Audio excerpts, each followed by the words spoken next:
Sebagai kota yang berkembang pesat, pertumbuhan ekonominya mencapai 2 kali lipat dibandingkan pertumbuhan ekonomi Indonesia tertinggi dalam 5 tahun terakhir. Makassar terus berkembang menjadi kota perdagangan dan penghubung tidak hanya untuk Indonesia, tetapi juga untuk kawasan Asia Pasifik.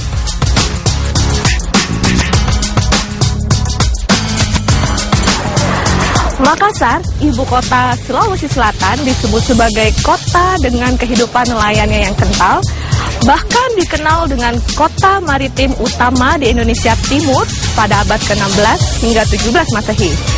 Sehingga banyak aktivitas kehidupan masyarakatnya yang bersentuhan dengan laut yang dapat menghidupi juga membuat mereka dikenal hingga ke berbagai negara. Berkembangnya Makassar menjadi pusat perdagangan yang bertumpu pada jaringan laut, tak lepas dari budaya maritim masyarakatnya. Suku Bugis Makassar merupakan salah satu suku yang terdapat di Sulawesi Selatan yang dikenal keberaniannya mengarungi lautan hingga ke mancanegara untuk berdagang. Pelabuhan Pautere merupakan bukti sejarah kejayaan maritim. Pelabuhan ini biasa juga disebut pelabuhan rakyat dan telah ada sejak abad ke-15. Juga punya andil besar dalam sejarah perjuangan bangsa Indonesia. Pelabuhan ini terletak di bagian utara kota Makassar, sekitar 5 km dari pantai Losari. Pelabuhan Pautere menyimpan banyak sejarah. Keberadaannya mengingatkan bahwa kota Makassar merupakan salah satu sentra perdagangan Nusantara, bahkan menjadi salah satu bandar terbesar di Asia Tenggara. Sejarah Pelabuhan Pautere tidak lepas dari perjuangan bangsa pada abad 14, dan waktu itu memang kelihatannya cukup antusias masyarakat rakyat pada waktu itu. Domisili Makassar ini baru 100.000 orang. Banyak tipe perahu yang berlabuh. Beberapa di antaranya seperti perahu kecil dengan layar tunggal, serta beberapa perahu dengan layar dan mesin seperti pinisi, lambo, dan beberapa jenis lainnya. Kalau jenis pelayaran rakyat itu ada berapa? Pertama itu kapal layar motor, kapal motor, dan pinisi, serta kapal yang terbuat dari suku Mandar itu yang dikategorikan kapal-kapal sande itu. Bongkar muat barang dari kapal-kapal dilakukan hampir 24 jam. Kapal ini berlabuh dari atau ke berbagai daerah di Indonesia seperti Surabaya, Semarang, Samarinda, Kupang, dan banyak lagi daerah lainnya. Kapal-kapal ini membawa barang seperti semen, pakaian, beras, dan bahan makanan lainnya. Kalau bongkar muatnya itu rata-ratanya 25.442 per bulannya, meter kubik. Para pekerja di Pelabuhan Pautere umumnya berasal dari suku Bugis Makassar dan Mandar. Dan secara sosio-kultural, Pelabuhan Rakyat Pautere telah membentuk ikatan solidaritas tak hanya di antara suku-suku yang ada di wilayah ini, tapi juga dari wilayah pulau-pulau lain di Indonesia. Pelabuhan Pautere tak hanya melayani bongkar muat barang, tapi juga melayani mereka yang datang dan pergi menuju pulau-pulau yang berada di sekitarnya. Saya tinggal di Pulau Bali, di Makassar. Kalau pulang pergi di Makassar, 500.000. Pergi di Makassar, Pepe, beli beras, beli telur. Tak jauh dari Pelabuhan Pautere, geliat kehidupan bahari terasa semakin kuat dengan aktivitas penjualan hasil laut. Kendati hari telah menjelang siang, kapal-kapal nelayan masih berdatangan membawa tangkapannya untuk dijual di pelelangan Pautere. Berbagai jenis hasil laut segar dijual di sini, seperti ikan kue, tongkol, kakap, udang, kepiting, dan masih banyak jenis lainnya. Aktivitas ini berlangsung setiap hari mulai fajar hingga sore. Para pedagang terlihat melakukan tawar-menawar dengan pembeli. Harga ikan di pelelangan ini termasuk murah. Di tengah kesibukan perdagangan ikan, beberapa nelayan sibuk memperbaiki jaring dan merapikan peralatan mereka. Laut memang tidak selalu ramah. Bersiap untuk yang terbaik dan terburuk merupakan suatu keniscayaan. Jaring bagi para nelayan merupakan perlengkapan vital yang harus terus berfungsi maksimal, juga peralatan lainnya. Sementara yang lain menarik jangkar untuk siap mengadu peruntungan lagi di tengah laut. Perniagaan hasil laut tidak hanya sebatas penjualan dalam bentuk mentah. Di luar pelelangan ikan potre, banyak ditemui warung-warung menjajakan ikan bakar. Inilah karakter yang membuat suku bangsa Bugis Makassar yang mendiami wilayah Sulawesi Selatan melanglang buana, perpaduan jiwa mengarungi lautan dan berdagang.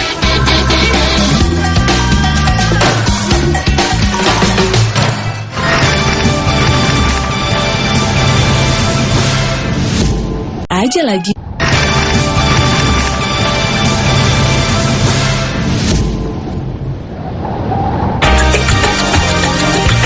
Berdasarkan data sensus tahun 2010, suku Bugis Makassar berjumlah kurang lebih 7 juta jiwa yang tersebar di banyak wilayah di Indonesia.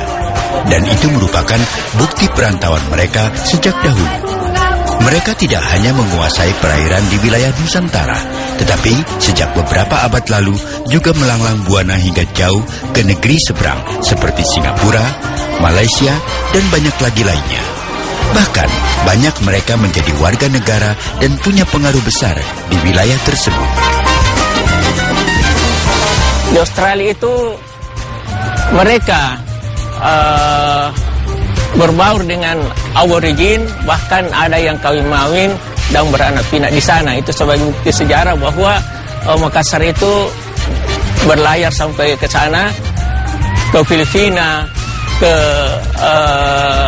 Cina, membawa barang-barang hasil alamnya, lalu ke Semenanjung Malaka. Ini juga ada fakta sejarah seperti Johor abad ke-18. Kerajaan Johor itu didirikan oleh orang Makassar. Hingga kini banyak yang beranggapan bahwa suku Bugis dan Makassar adalah suku yang berbeda, padahal mereka sebenarnya suku yang satu.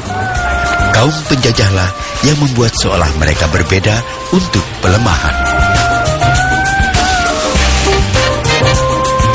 Dapat diambil suatu fakta bahwa Bugis Makassar berasal dari akar yang satu tentang bahasa.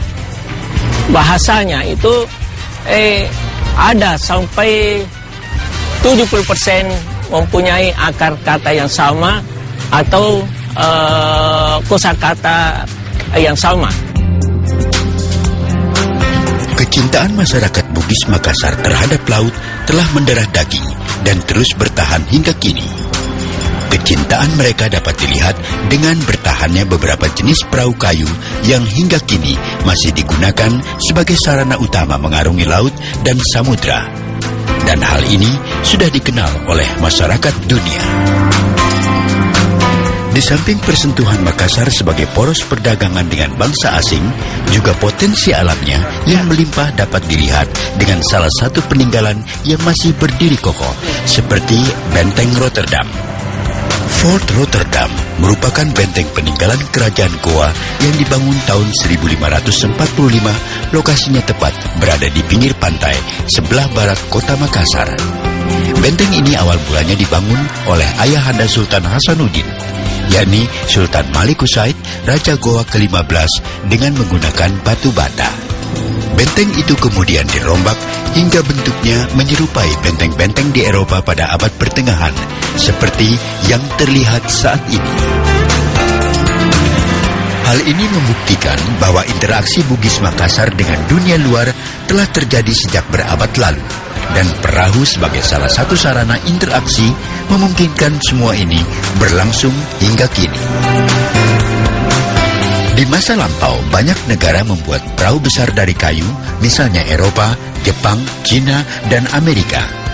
Pada zaman itu, kapal-kapal kayu tersebut digunakan untuk berbagai keperluan yang melalui jalur laut, misalnya untuk ekspedisi, berdagang, bahkan untuk berperang.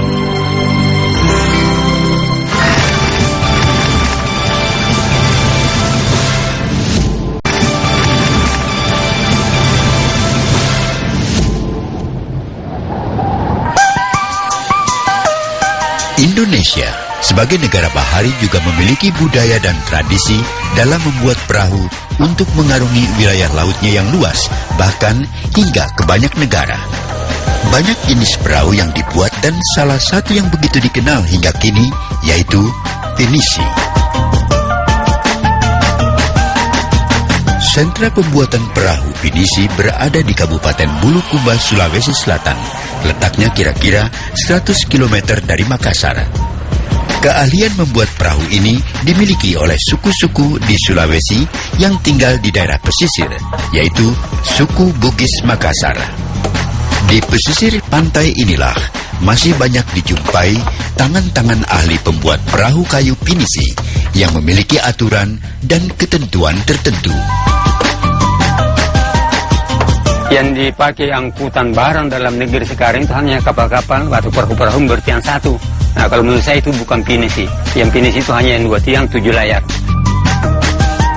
Bentuk, model, ukuran perahu sebagai sarana transportasi air berkembang sesuai dengan kebutuhan zaman dan masyarakat.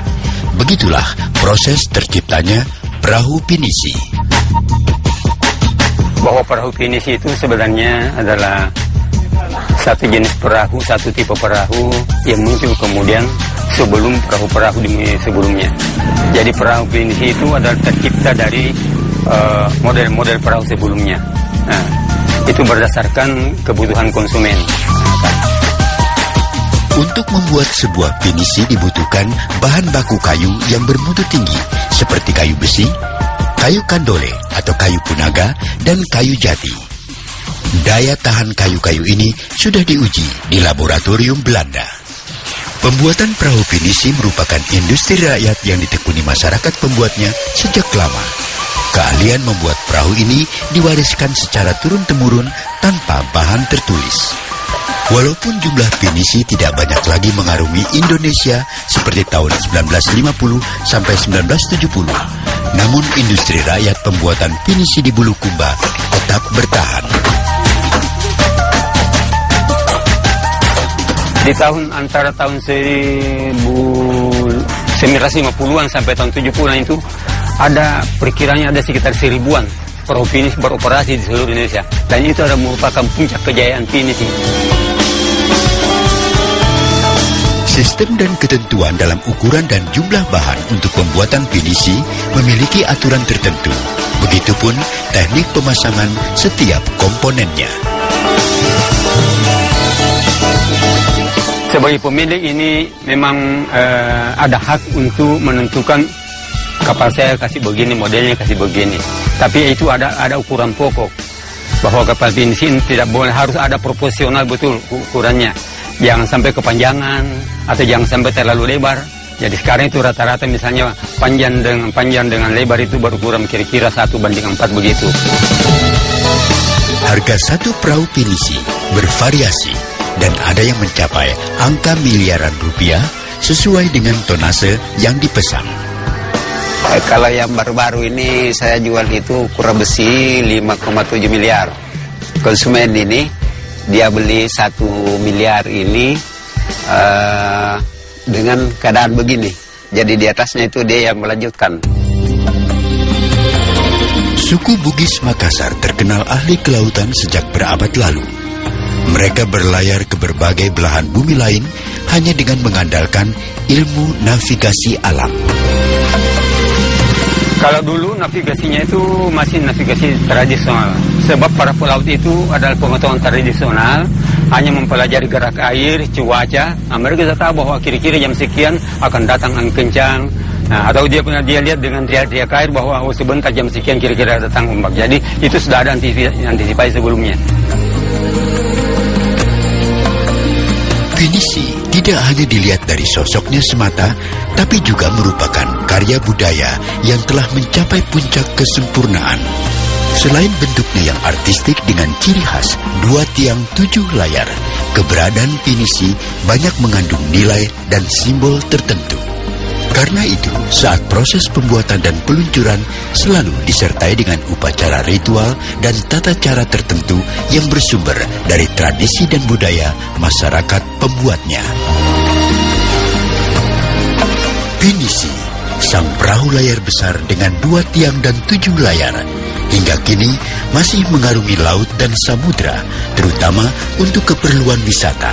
Bahkan pernah mencapai Kanada memakan waktu 69 hari. Namun tak hanya melalui laut, pinisi menjelajah hingga jauh ke banyak negara.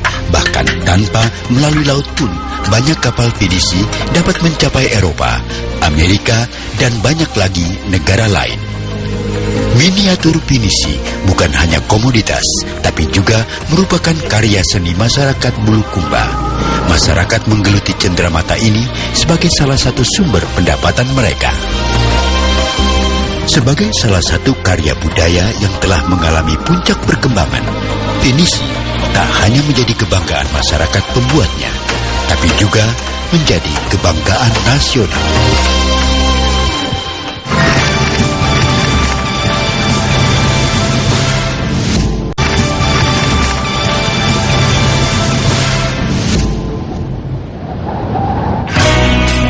Sebagai negara dengan perairan yang luas, kekayaan hasil laut Indonesia tidak terbatas. Dan rumput laut merupakan salah satu primadona unggulan. Bahkan produktivitas rumput laut yang tinggi membuat Indonesia berhasil menjadi produsen rumput laut terbesar di dunia, terutama untuk rumput laut gelondongan menggeser Chili.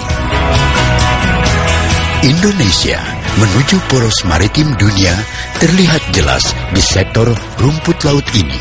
Dan Sulawesi Selatan dengan suku Bugis Makassarnya mempunyai andil cukup penting di sektor ini. Menurut data sementara Kementerian Kelautan dan Perikanan, produksi rumput laut nasional pada tahun 2014 mencapai 10,2 juta ton atau meningkat lebih dari 3 kali lipat. Sebelumnya, produksi rumput laut pada tahun 2010 hanya berkisar di angka 3,9 juta ton. Hal ini membuktikan bahwa rumput laut sangat dapat diandalkan sebagai sumber mata pencaharian masyarakat pesisir. Selain karena cara budidayanya yang cukup murah dan mudah, di samping itu, pasarnya juga masih terbuka lebar. Permintaan komoditas rumput laut di Indonesia semakin mencuri pasar internasional saat ini. Terbukti, saat ini ada 3 negara di Asia yaitu Tiongkok, Malaysia, dan Singapura yang memborong rumput laut produksi dalam negeri. Nilai kontraknya hingga 58 juta dolar Amerika atau senilai 782,71 miliar rupiah berdasarkan data Direktur Jenderal Pengembangan Ekspor Nasional Kementerian Perdagangan. Dunia mengakui kualitas rumput laut Indonesia. Dari total ekspor rumput laut dunia, Indonesia menjadi pemasok utama rumput laut dunia dengan pangsa pasar sebesar 26,50% dari total 1,09 miliar dolar Amerika permintaan dunia. Pembudidaya rumput laut di Bulukumba sebanyak 4.553 orang. Potensi rumput laut di Bulukumba tahun 2014 128.360 ton. Sedangkan 2015 ini berakhir 157.910 ton. Udin, pria berusia 41 tahun ini semula bekerja di kapal ikan. Pria dengan 3 putra ini kini menggeluti budidaya rumput laut dengan hasil yang cukup menggembirakan.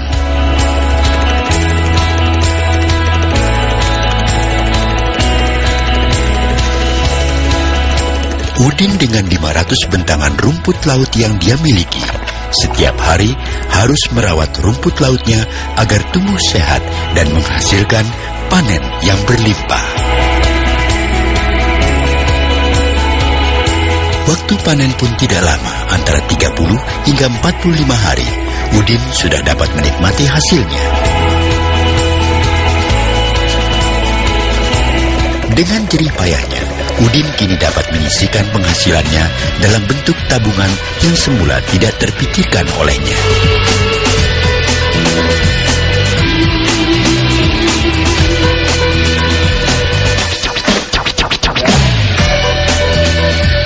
Selain dapat digunakan langsung sebagai bahan makanan, beberapa hasil olahan rumput laut seperti agar-agar, keraginan, dan alginat merupakan senyawa yang penting bagi industri maupun kesehatan tubuh.